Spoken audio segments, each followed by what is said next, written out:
우리나라 같은 경우는 예컨대 KR이죠. 일본은 JP고 뭐 이런 식으로 해서 다 있습니다. 약호가. 그거는 뭐 제가 워낙 많기 때문에 일일이 여기 지금 써드릴 수는 없고 제가 따로 자료로서 올려드릴 테니까 그거는 여러분들이 외우셔야 되는 부분입니다.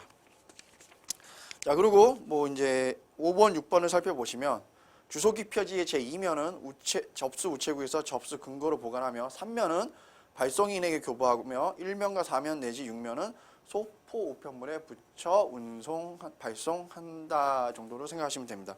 말 그대로 하나는 우체국에 보관, 하나는 가는 사람 쪽, 그리고 하나는 내가 보관, 뭐 이런 식으로 해서 그러니까 붙어 있고 우체국에서 보관하고 내가 하나 가져가고 이런 식으로 해서 여러 장이 있다라는 정도는 개념을 파악을 해 주시면 됩니다.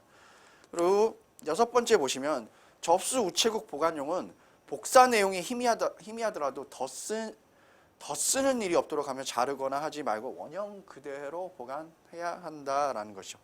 그러니까 이 얘기는 여러분들이 기표지를 보셨는지 실제로 보신 분들이 있겠지만 보면 한 장이 아니라 여러 장이 있고 이렇게 쓰면은 똑같이 이렇게 복사가 되게끔 되어 있습니다.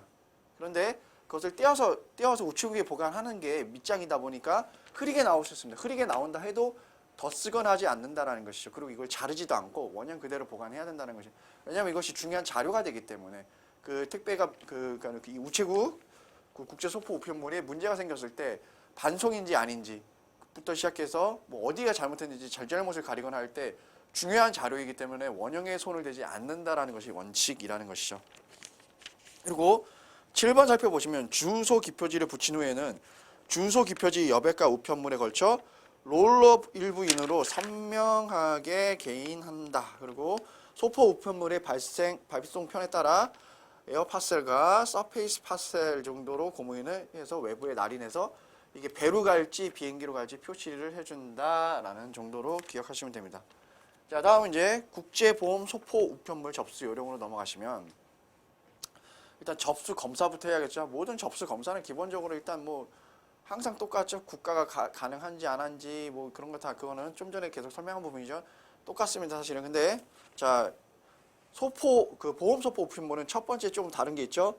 보험 소포 우편물은 특히 포장을 튼튼히 하는 쉽게 뜯지 못하도록 봉함하였는지를 확인해야 된다는 거죠. 왜냐? 내용물에 보험이 걸려 있습니다. 내용물이 이탈되거나 탈락되거나 잘못되면 보험으로 돈을 처리해야 되기 때문이죠. 그리고 두 번째, 우편물을 끈으로 묶을 때에는 무리한 힘을 가하지 않고 그 끈이 풀어지거나 끊어지지 않도록 봉함하여야 한다라는 거죠. 그리고 통관 검사를 위해서 어떤 통관을 위해서 개피할 경우가 있습니다. 이게 금품인 것 같은 어떤 의심이 있으면은 개피해서 요구를 한다 그랬죠.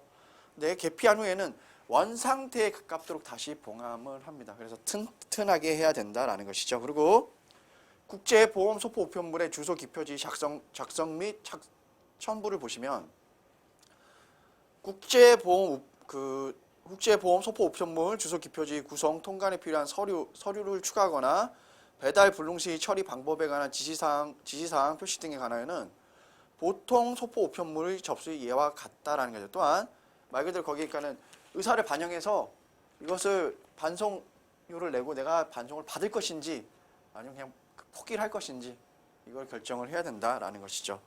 그리고 이번에 보시면 중량이 7kg, 542g인 경우 7,550으로 해서 이 국제 소포 우편물 여기서는 소수점 두 자리까지 하고 세 자리째에서 그냥 올림으로 합니다. 반올림, 반내림이 아니라 그냥 다 올림입니다. 요거 정도는 기억해 주시면 될 것 같고, 다음 3번을 한번 살펴볼게요. 보험가액 기재와 관련하여 다음 사항에 꼭 유의해야 된다라고 되어 있습니다. 첫 번째 가장 중요한 거죠. 내용품의 가치는 내용품은 반드시 어떤 그 가치는 객관적인 기준에 의해서 확인해야 된다라는 것이죠. 아주 객관적으로 이런 물건이 있다. 넣었다. 근데 나는 이 물건이 너무 소중해서 주관적으로 나는 이게 한 100만 원쯤 하는 것 같다. 근데 이거 실제로 사면은 10,000원이면 산다. 그러면은 이거의 객관적인 가치는 10,000원밖에 안 되는 겁니다. 내 주관적 가치를 해서 잡으면 안 된다는 거죠. 객관적으로 시중에서 이걸 구매했을 때 얼마 정도에 살 수 있다라는 것 정도만 가치를 인정해야 된다라는 것이죠. 자, 이제 니은 보시면은 보험가액은 소포 우편물 내용에 실제 가격을 초과할 수 없지만 소포 우편물 가격의 일부